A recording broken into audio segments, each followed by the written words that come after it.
Welcome to day 23 of your Acceleration Challenge. Today we're going to talk about a continuation on the shift. More specifically, we're going to talk about the dark. Now remember, yesterday we were talking about triggers. And what is it triggers cause us to do? They cause us to move into the dark. Now, if I were to ask you right now if you like the dark, what would you probably say? Well, you'd probably man up, cross your arms and be like, man, I'm not afraid of the dark. I like the dark. But the truth is, ever since you were a kid, you didn't like the dark. My daughter, whose age shall not be disclosed right now, still doesn't like the dark, and she still sleeps with a nightlight. Why? Because it helps her feel at peace. It helps her feel more comfortable. We are attracted to light more than we are the darkness. See, even when I worked as a police officer, I worked a graveyard shift for many years, I would like to cruise around at night without my lights on, in the dark, and try and hunt, try and find the bad guy doing the bad thing. But what was the first thing that I did when I found somebody doing something they shouldn't be doing? Or found somebody doing something suspicious? I would turn on my light, my spotlight, my flashlight, some kind of light to illuminate them inside of the dark. And that's the whole purpose of what it is that we're doing. See, most men are afraid of the dark because they don't understand how to leverage the darkness. And that's what you're going to learn inside of the shift. How do we leverage the darkness to then find the light that it is that we're all after? See, the truth is the only way to find our way through the dark night is to look for the light. And my own journey was the exact same way. See, when I started this over 7 years ago, I was afraid of the dark. I was afraid of the demons. I was afraid of my own darkness and the things that were hiding inside of there. But it was only through repetition of leveraging the shift and all the other tools that you've been taught that I was finally able to see that my answers were actually found in the darkness. The light was found in the night. And so that's what we're going to teach you to do. Now, what is the cycle that we're constantly stuck in right now?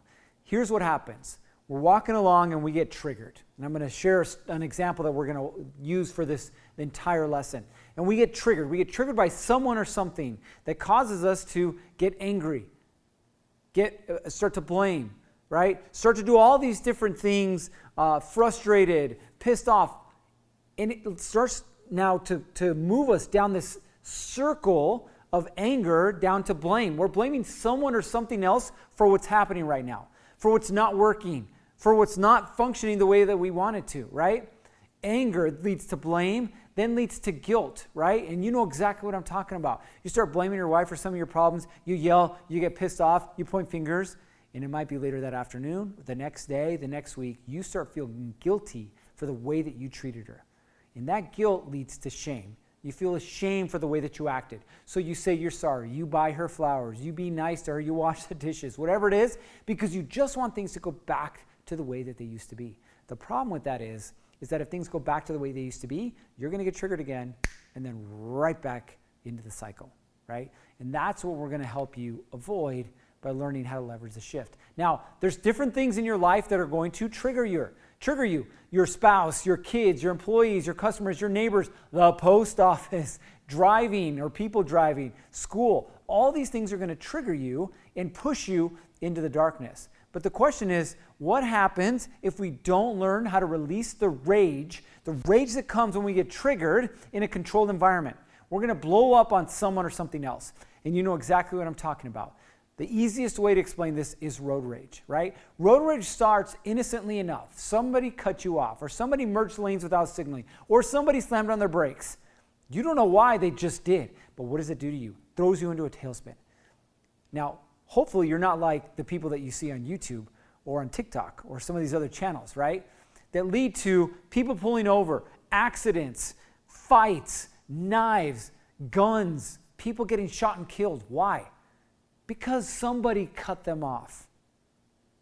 You see how silly that sounds? But you and I fall into the same cycle every single time because we haven't learned how to deal with the rage in a controlled environment. Now, what happens if you don't? Well, something bad could happen, and that's what we don't want to happen, okay? So, inside of Release the Rage, it gives us the opportunity then to find solutions inside of these problems, right? The dark can be a dangerous place if we don't know what we're doing. So we're going to teach you the framework on what you need to do inside of the darkness. And it's all going to be centered around a series of questions. So the first question is, describe the situation that is occupying your mind. Now, I'm going to share a personal example that we're going to walk through these next few days so you can see how to leverage the shift inside of your life. So, describe the situation that is occupying your mind. The other day, I was with my wife and my kids, and we were going to the mall. And as we got off the freeway and we're merging into the lane to get into the mall, we got cut off. We got cut off by a younger male driving a white BMW who was mean mugging me. So, why do they have me feeling pissed off? Well, how's it making me feel right now, right? How's this situation making me feel right now? Pretty pissed off. Man, I was angry, right? Now remember, I used to have the authority card, right? I used to have the badge on my chest, where if somebody did something like that, I could pull them over and I could do something about it.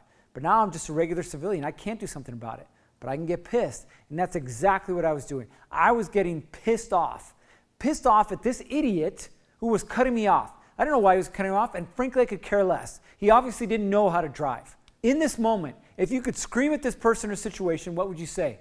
Hey, listen up, stupid. Learn how to drive. In fact, you probably shouldn't even be driving.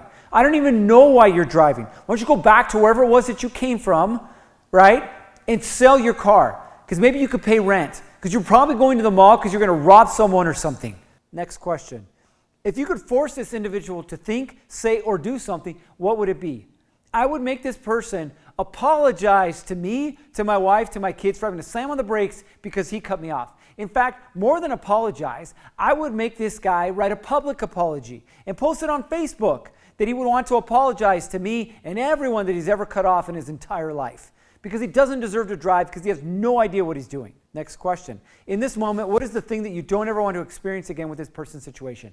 I don't ever want to be cut off again, which is why he shouldn't be driving anymore. Because if I ever see him again and he tries to cut me off, I'm just going to spin him out and then deal with it that way.